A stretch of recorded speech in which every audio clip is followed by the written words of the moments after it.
नमस्कार दोस्तों, स्वागत है आपका मेरे चैनल फाइनेंस विद आलोक पे। लास्ट एपिसोड में हमने डाइवर्सिफिकेशन के बारे में बात करी थी। मैं आपसे पूछना चाहता हूं कि अगर आपने अपने सारे सेविंग्स और सारे इन्वेस्टमेंट को एक ऐसी जगह इन्वेस्ट कर दिए हैं जहां से आपको तुरंत उसमें कैश में कन्वर्ट करने में प्रॉब्लम होगी या नहीं होगी, क्या कुछ ऐसा है क्या? आपने जो इन्वेस्टमेंट किए हुए हैं आप उसको तुरंत कैश में कन्वर्ट कर सकते हैं?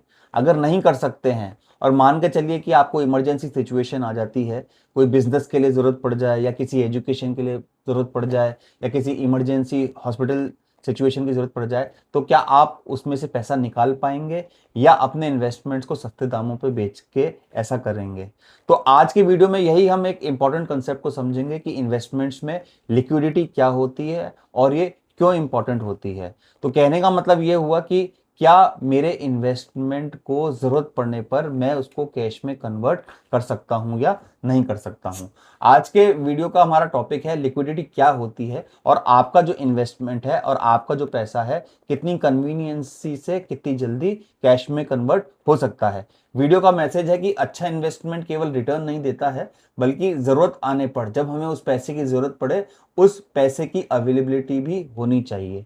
और लिक्विडिटी का रिस्क के साथ रिटर्न के साथ बहुत इंपॉर्टेंट रिलेशनशिप है। तो जब हम पोर्टफोलियो बनाते हैं तो इमरजेंसी सिचुएशंस को हैंडल करने के लिए हम लोग पोर्टफोलियो में लिक्विडिटी के एलिमेंट को भी देखते हैं ताकि इमरजेंसी सिचुएशंस हम ढंग से हैंडल कर सकें। इस वीडियो में हम सीखने वाले हैं कि लिक्विडिटी क्या होती है, हाई लिक्विडिटी और लो लिक्विडिटी में डिफरेंस क्या होता है, इमरजेंसी फंड और लिक्विडिटी का क्या रिलेशनशिप होता है, लिक्विडिटी को इग्नोर करने की हमारी कॉमन मिस्टेक्स क्या होती हैं, पोर्टफोलियो में लिक्विडिटी का सही इंपॉर्टेंस क्या होती है और क्यों ये क्रिटिकल होता है। वीडियो अच्छी लगी हो तो लाइक कीजिएगा, शेयर कीजिएगा और अभी तक हमारे चैनल को सब्सक्राइब नहीं किया हो तो जरूर कर लीजिएगा। ये वीडियो मैंने एजुकेशनल पर्पस के लिए बनाया है। देखिए, स्टार्ट करते हैं। लिक्विडिटी क्या होती है? आपका कोई भी असेट है, आपका कोई भी इन्वेस्टमेंट है, उसको राइट और अप्रोप्रिएट मार्केट वैल्यू के आसपास कम समय में कैश में बदलने की कैपेबिलिटी। अगर कोई इन्वेस्टमेंट आपके पास है तो उसके लेस वैल्यूएशन की बात नहीं कर रहे हैं, हम बात कर रहे हैं कि right and appropriate market value.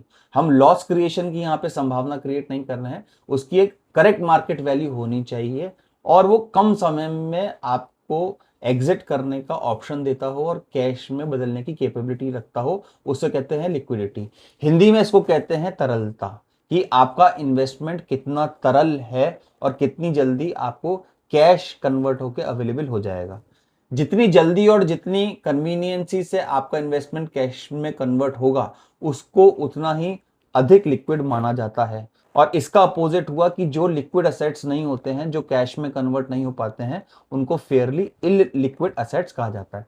तो एक हो गया liquid cash which can be easily convertible to cash और cash equivalent, and second are illiquid assets which are difficult and which takes time to get converted into cash। ये होती है liquidity.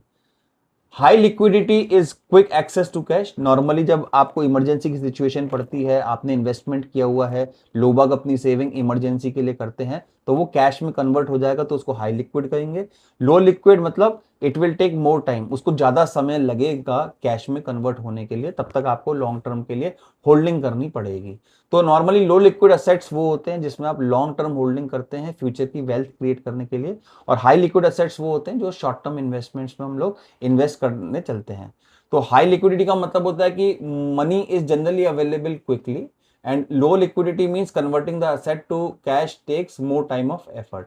तो हम कोई भी फाइनेंशियल प्लानिंग करते हैं, कोई भी अपना पोर्टफोलियो क्रिएट करते हैं, उसमें basically liquid assets plus long term investments दोनों का एक बेहतर बैलेंस बना करके चलते हैं, तभी हमारा पोर्टफोलियो एक बैलेंस पोर्टफोलियो कहलाता है। लास्ट एपिसोड में भी बता चुका हूं जब मैं रिस्क रिटर्न बता रहा था, तो इन तीन चार चीजों को देख करके, जैसे कितना लिक्विड है, कितना रिस्क अवेलेबल है, कितना रिटर्न है, कितना टैक्स इंप्लीकेशन है, ये तीन चार चीजों को देखकर ही हम लोग अपना पोर्टफोलियो क्रिएट करते हैं। और उनमें से एक महत्वपूर्ण चीज है लिक्विडिटी, तरलता, की जरूरत पड़ने पर इमरजेंसी रिक्वायरमेंट पे फेयर मार्केट वैल्यू पे राइट टाइम में क्विकली आपका कैश कन्वर्ट हो जाए। तो कुछ असेट्स आपके हाई लिक्विड हो सकते हैं, कुछ लो लिक्विड हो सकते हैं। लो लिक्विड मींस इलिक्विड भी कहा जा सकता है, बट वो पोर्टफोलियो में लॉन्ग टर्म के लिए हम लोग होल्ड करते हैं फ्यूचर वेल्थ बिल्डिंग के लिए। एक डेली लाइफ एग्जांपल समझते हैं। जैसे आपके पर्स में पैसा पड़ा हुआ है, आप पर्स निकालिए, कैश निकालिए, उसको क्विकली यूज कर लीजिए। कैश आपके हाथ में है तो this is highly liquid, cash is directly available to you, तो ये हाईली लिक्विड है। अब जमीन हो गया रियल एस्टेट, इसको बेचने में टाइम लग जाएगा आपको। पहले तो आपको ग्राहक ढूंढना पड़ेगा, ग्राहक ढूंढने के बाद एक ग्राहक तो होगा नहीं, 3-4 ग्राहक से बात करनी पड़ेगी। फिर आप पैसे का मोल भाव करोगे कि भाई आपको कितने में बेचनी है, फिर वो अपना काउंटर ऑफर देगा, तो वो निगोशिएशन का टाइम ड्यूरेशन लगेगा। फिर जब निगोशिएशन हो जाएगा तो आपको सेल परचेज डॉक्यूमेंटेशन क्रिएट करना पड़ेगा। आप सेल कर रहे हैं, वो परचेज करना पड़ेगा, तो सेल परचेज डॉक्यूमेंटेशन करना पड़ेगा। प्लस उसको म्युनिसिपल कॉर्पोरेशन में सब रजिस्ट्रार ऑफिस में उसको रजिस्टर करवाना पड़ेगा सेल परचेज डीड। तो देखो कितना झमेला है। जैसे जमीन जैसा एक रियल एस्टेट है, तो इट टेक्स टाइम। तो दीज आर इलिक्विड और लेस लिक्विड एसेट्स, तो इनकी कंपैरेटिवली जो लिक्विडिटी होती है वो कम होती है, आसानी से आपको कैश नहीं मिलेगा। और हाँ, अगर आप बहुत ज्यादा जरूरी लगता है और बहुत इमरजेंसी में है जमीन जैसे असेट, फिर अगर आपने कोई इमरजेंसी फंड नहीं बनाया तो आपको औने पौने दामों में, सस्ते दामों में रफा दफा करना पड़ेगा, तो आपको काफी बड़ा लॉस हो सकता है। तो लिक्विडिटी का मतलब क्या हुआ, ये अच्छा या बुरा इन्वेस्टमेंट नहीं बताता है कि वेदर आपका इन्वेस्टमेंट अच्छा है या बुरा हुआ है। लिक्विडिटी इस चीज का बैरोमीटर नहीं है, इस चीज का मेजरमेंट नहीं है। वो केवल ये पहुंचाता है कि आप अपने इन्वेस्टमेंट से एग्जिट होके या जरूरत पड़ने पर जो कैश को एक्सेस है वो कितनी स्पीड और कितनी कन्वीनियंस से कर सकते हो। तो इसलिए लिक्विडिटी केवल उस सेंस में आता है कि आपका जो असेट है, आपका जो इन्वेस्टमेंट है वो कैश कन्वर्टेबल क्विकली है या नहीं है। अदरवाइज कोई ये नहीं बताता है कि ये इन्वेस्टमेंट कंपैरेटिवली दूसरे इन्वेस्टमेंट से अच्छा है या दूसरा इन्वेस्टमेंट कंपैरेटिवली तीसरे से अच्छा है। पोर्टफोलियो में लिक्विडिटी बैलेंस होना चाहिए, बिकॉज जैसे मैंने बोला है कि लाइफ अनसर्टेन होती है, नोबडी नोज कि किस तरीके के लाइफ इवेंट्स आपको फेस करने पड़ जाएं और आपको कब अपने इन्वेस्टमेंट्स को तोड़ के अपने इमरजेंसी को मीट करना पड़ जाए।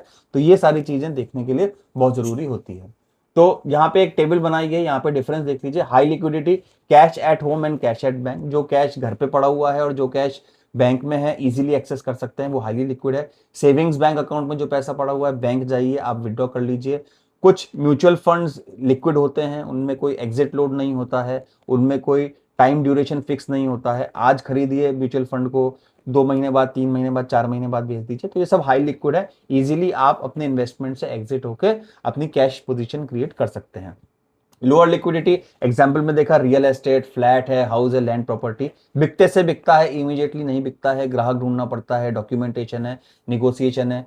कुछ long term lock in investments होते हैं, जैसे लॉन्ग टर्म एफडीज हो गई, 3 साल के, 5 साल के लॉक इन टर्म के साथ आपने 6 साल का एफडी करवाया है तो उसको तोड़ नहीं सकते। हाँ, तोड़ सकते हैं, बट आपको उसमें पेनल्टी चार्जेस और इंटरेस्ट का लॉस हो सकता है। प्लस जो ऐसे एक्स्ट्रा ऑर्डिनरी एसेट्स होते हैं जो बिल्कुल अमीर लोग रखते हैं, जैसे पेंटिंग्स का शौक है, घर पे पेंटिंग्स लगा रखी हैं, जरूरत पड़ने पर वो बेचनी है, तो उनको भी बेचने में टाइम लग जाएगा, ग्राहक को ढूंढने में टाइम लग जाएगा। तो ये कुछ मोटा मोटे असेट क्लास के हिसाब से हाई लिक्विडिटी और लो लिक्विडिटी के बीच का डिफरेंस है। हर असेट की, हर इन्वेस्टमेंट की लिक्विडिटी बिल्कुल अलग होती है कि वो हाई लिक्विड है, लो लिक्विड है या बिल्कुल इलिक्विड एसेट है। तो इसकी जानकारी होना हमारे को बहुत जरूरी है हमारे इन्वेस्टमेंट से पहले। लिक्विडिटी क्यों जरूरी होती है? इमरजेंसी कह के नहीं आती है। आपके पास इमरजेंसी हुई, कैश की जरूरत हुई, लिक्विड एसेट्स होंगे, तो आप उन लिक्विड एसेट्स से कैश कन्वर्ट कर लेंगे, उस कैश को अपनी इमरजेंसी के सर्कमस्टांसेस में कैश पेमेंट करके आप अपनी इमरजेंसी दूर कर सकते हैं। तो आपके ऊपर आप फाइनेंशियल स्ट्रेस कम महसूस करेंगे और पीस ऑफ माइंड रहेगा, आपको कम स्ट्रेस होगा। तो फाइनेंशियल स्ट्रेस हो सकता है बिकॉज आपने इन्वेस्टमेंट बेचा है या सेविंग्स को यूज किया हुआ है, बट कम होगा बिकॉज आपके पास कैश अवेलेबल है। और अगर आपके पास लिक्विड एसेट नहीं है तो आपको मतलब उन सर्कमस्टांसेस में किसी भी इन्वेस्टमेंट को कंपैरेटिवली लेस वैल्यूएशन में बेचना पड़ सकता है। जैसे जमीन है, अब ग्राहक नहीं मिल रहा, आपको 20 लाख 30 लाख रुपए चाहिए, तो आप मतलब डेस्परेटली ये ढूंढोगे कि ये मेरी जमीन का सौदा जल्दी हो जाए, उसका पेमेंट मिल जाए और मैं अपना कैश को इस्तेमाल कर लूं। तो कंपैरेटिवली ऐसी सारी जो सिचुएशंस होती हैं उसमें आपको औने पौने दाम या सस्ते दामों में राइट फेयर मार्केट वैल्यू पे नहीं मिलेगा, आपका सौदा नहीं बेच पाएंगे, तो एक तरीके से आपको पास लॉस ही होगा। आपको दुख होगा कि आपने सेविंग किया है और ऑप्टिमम वैल्यूएशन आपको नहीं मिला हुआ, तो आपको फाइनेंशियल स्ट्रेस क्रिएट होगा ही। तो इससे आपको फाइनेंशियल लॉस होगा, जैसे मैंने बोला है, क्योंकि वैल्यूएशन पूरा नहीं मिला है और लॉन्ग टर्म फाइनेंशियल गोल्स को अचीव करने में भी प्रॉब्लम हो सकती है। इमरजेंसी फंड और लिक्विडिटी में क्या रिलेशनशिप होता है? अगर इमरजेंसी फंड जो होता है वो हाईली लिक्विड फंड होता है जिसको हम इमीडिएट एक्सेस कर सकते हैं। तो ये हमने मॉड्यूल 2 में जाना था कि भाई इमरजेंसी फंड को सबसे पहले बनाना चाहिए, बिकॉज लाइफ में इमरजेंसी कह के नहीं आती है, कोई मेडिकल एक्सपेंस या किसी तरीके का बिजनेस एक्सपेंस, तो इमरजेंसी फंड पहले बनाइए, ताकि इमरजेंसी फंड्स में कैश या कैश कन्वर्टेबल टाइम बहुत कम होता है, तो आप ऐसी इमरजेंसी फंड को यूज कर सकते हैं। तो इमरजेंसी फंड का जैसे मैंने बताया था, उसका पर्पस रिटर्न कमाना नहीं होता है, उसका पर्पस मतलब कि गेन मिल जाए उस पैसे से, उसका पैसा केवल ये होता है कि वो अवेलेबिलिटी को इंश्योर करता है कि जब मुझे जरूरत पड़ेगी किसी भी चीज के लिए तो वो इमरजेंसी फंड अवेलेबल रहेगा। तो emergency fund is equal to highly liquid investment और हाई लिक्विड असेट्स आपको मेंटेन करने चाहिए। लिक्विडिटी और रिटर्न का क्या रिलेशनशिप है?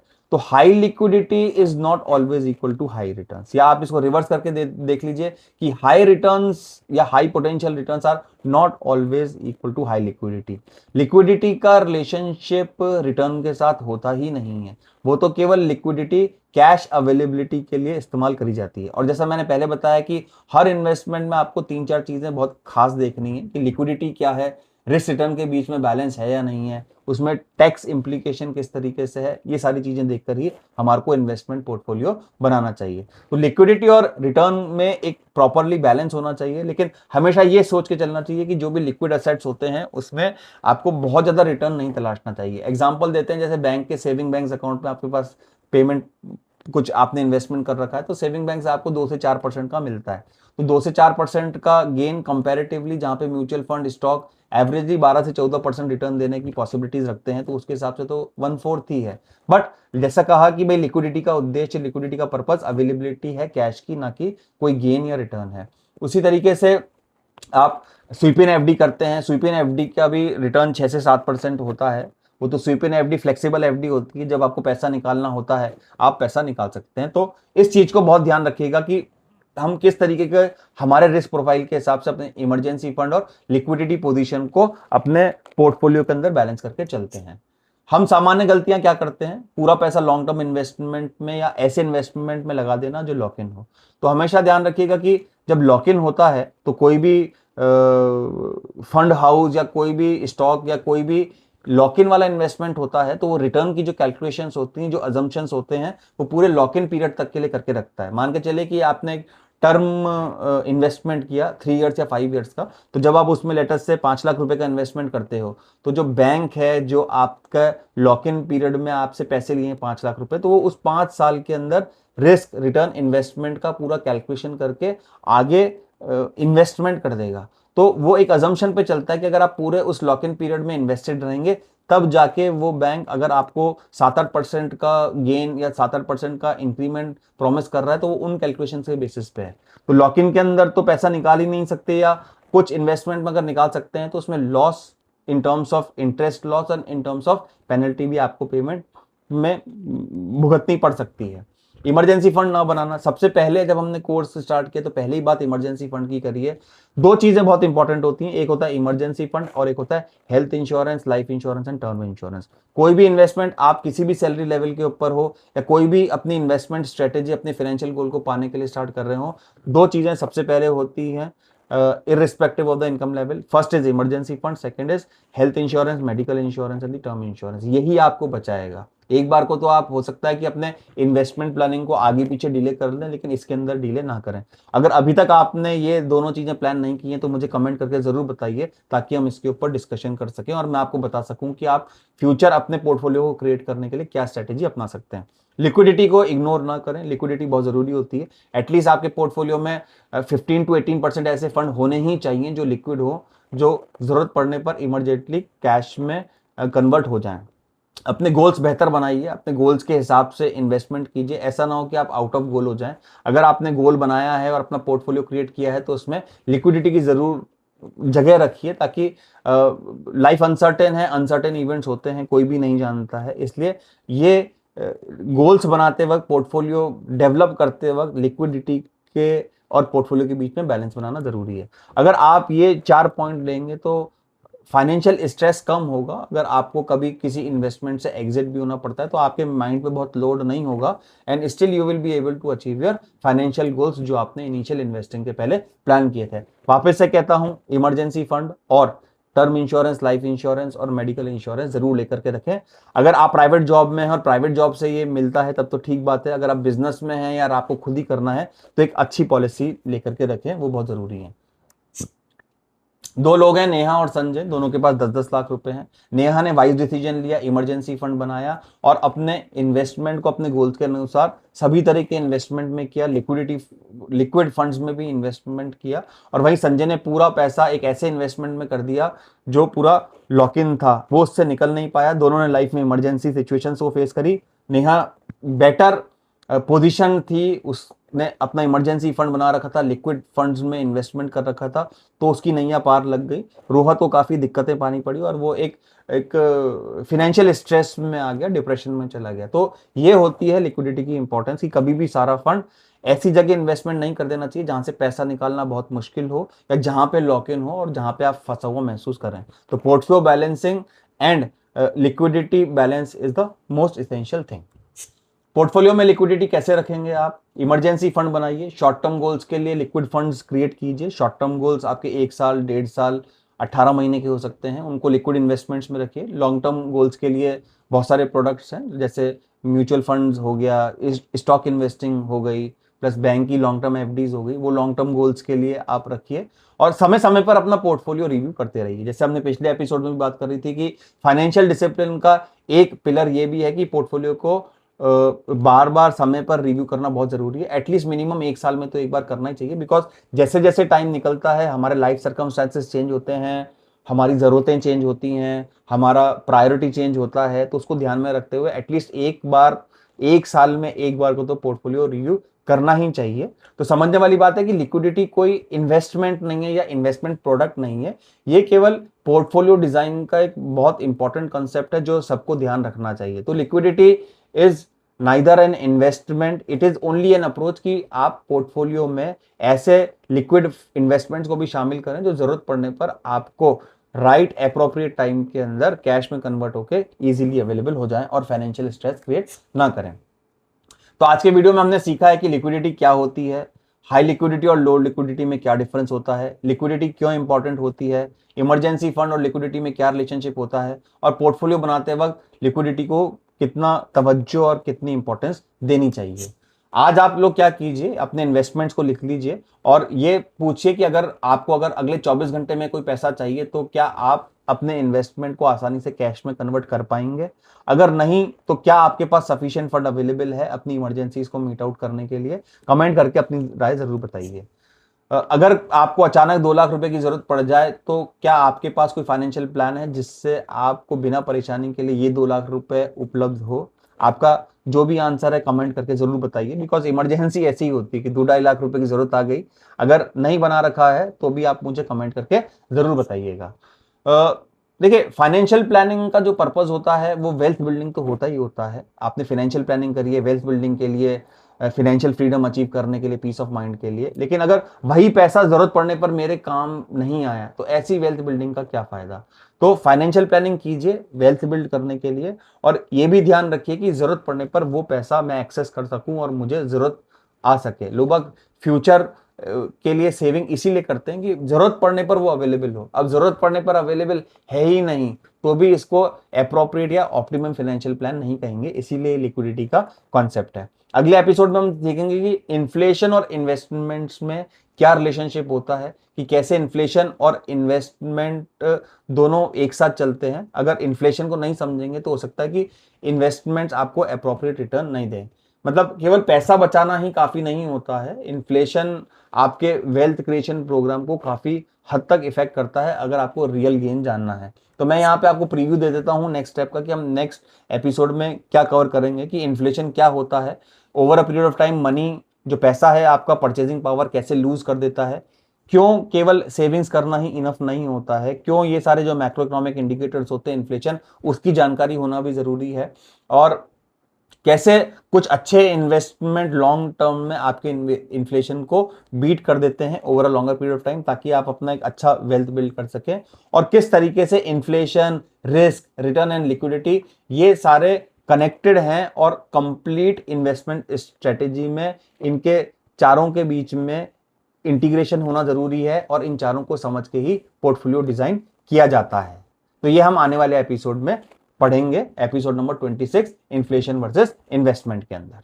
तो दोस्तों आशा करता हूं आपको आज का वीडियो पसंद आया होगा। तो ध्यान रखिए कि जो भी फाइनेंशियल प्लानिंग करेंगे, अपनी जो भी पोर्टफोलियो डिजाइन करेंगे, उसमें 3-4 फैक्टर्स का ध्यान रखिए। सबसे पहले रिस्क का, रिटर्न का, लिक्विडिटी का, प्लस वो टैक्स एफिशिएंट है या नहीं है, प्लस वो मेरे रिस्क एपिटाइट में बैठ रहा है नहीं बैठ रहा है। तभी आप सक्सेसफुल वे में अपना पोर्टफोलियो डिजाइन कर पाएंगे और इन्वेस्टमेंट से ऑप्टिमम रिटर्न ले पाएंगे। वीडियो अच्छा लगा हो तो लाइक कीजिए, शेयर कीजिए। अभी तक हमारे चैनल को सब्सक्राइब नहीं किया तो सब्सक्राइब कर लीजिए, बिकॉज इसी तरीके की जानकारी लेकर के लिए मैं आपके लिए वीडियो बनाता रहता हूं।